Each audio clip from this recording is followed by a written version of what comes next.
Level 1. HDD, the hard disk drive, the grandfather of storage.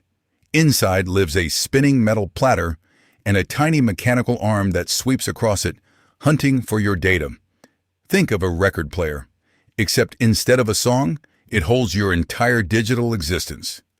And honestly, it does the job. Your files stick around when you cut the power. You can load up terabytes for pocket change. Dollar for dollar, nothing touches it.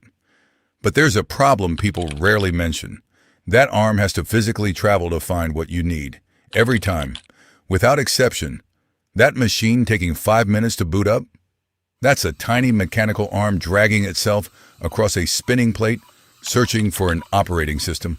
Oh, and bump it wrong, and that arm gouges the disk. Everything gone in an instant.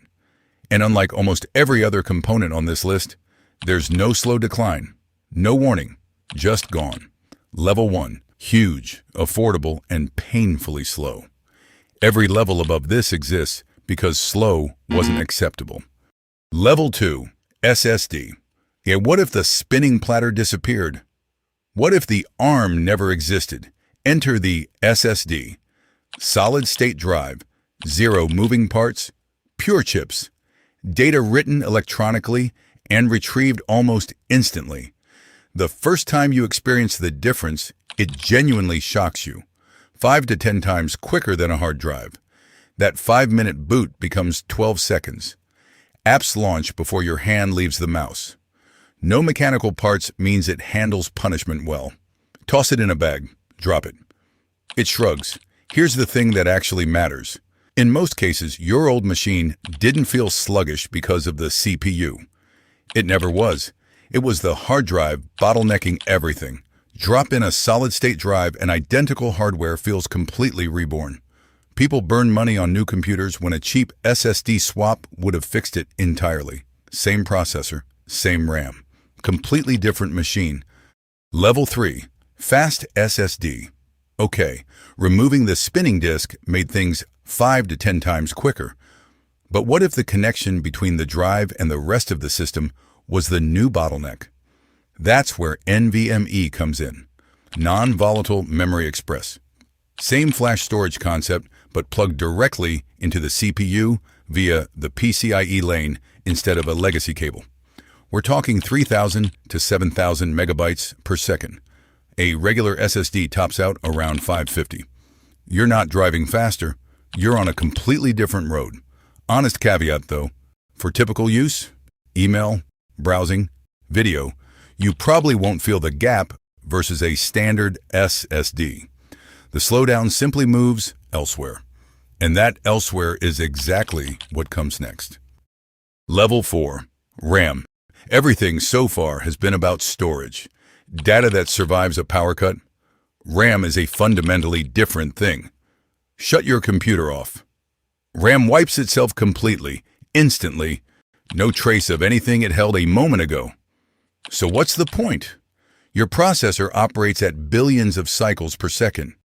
Even the fastest drive is nowhere near fast enough to keep up. Forcing the CPU to fetch from storage every time it needed something would be like a sprinter stopping to tie their shoes mid-race. RAM solves this. Picture your drive as a filing cabinet across the room. RAM is the papers already spread across your desk, everything within immediate reach. Open a browser, a creative app, a music player, and 30-something tabs. All of that sits on that desk. Your CPU grabs any piece of it in microseconds. Fill the desk completely? The system starts borrowing from the SSD as overflow memory. It technically functions, but the SSD is thousands of times slower than RAM. Everything crawls. The system is gasping. You'll feel it immediately. The whole machine feels like it's thinking too hard about doing very little. 8 gigabytes to get by. 16 for comfort, 32 if your work demands it. Level 5, VRAM. Something a lot of people overlook. Your GPU doesn't borrow from your system's RAM. It runs its own, built right onto the card. That's VRAM, video RAM. Where your CPU juggles a handful of complex tasks, your GPU is executing thousands of smaller ones in parallel. Every pixel, every frame, every texture, rendered repeatedly, dozens of times each second. VRAM lives on the card itself. Right there, no waiting.